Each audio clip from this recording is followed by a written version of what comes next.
Einstein a reçu le prix Nobel pour cette découverte majeure qu'il a faite en 1905, et ça ne concerne pas la relativité générale, mais les fondements de la mécanique quantique. Et aujourd'hui, c'est un élément essentiel pour la transition écologique. Il s'agit de l'effet photoélectrique. L'effet photoélectrique, c'est le fait d'éjecter les électrons d'un matériau en lui envoyant de la lumière avec suffisamment d'énergie dessus. À l'époque, on savait déjà que la lumière était une onde électromagnétique.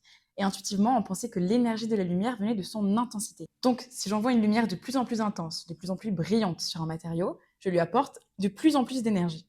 Donc, je vais devoir finir par pouvoir arracher les électrons du matériau. Sauf que ce n'est pas ce qu'on observe. Si la fréquence de la lumière est trop faible, vous pouvez augmenter son intensité autant que vous voulez, aucun électron ne sortira du matériau.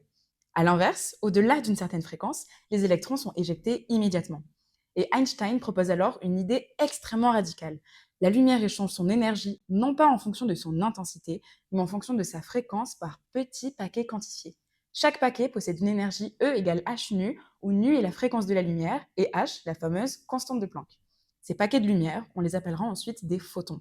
Et là, tout s'explique. Pour arracher un électron au matériau, un photon doit lui apporter au minimum une certaine énergie que l'on appelle le travail d'extraction, W ou phi. On obtient alors l'équation d'Einstein. Donc, augmenter l'intensité de la lumière, c'est essentiellement envoyer davantage de photons. Au-dessus du seuil, on peut arracher davantage d'électrons, mais en dessous, il ne va rien se passer. Mais augmenter sa fréquence, c'est augmenter l'énergie de chaque photon. Les électrons éjectés peuvent donc avoir davantage d'énergie cinétique. Et c'est complètement quantique. L'énergie n'est pas échangée continuellement, mais par petits paquets, à travers les photons, par une petite quantité, un petit quanta, d'où le nom quantique. Et cette explication de l'effet photoélectrique contribuera à valoir à Einstein le prix Nobel de physique de 1921, explicitement pour cette découverte de la loi de l'effet photoélectrique. Et aujourd'hui, cette physique est partout.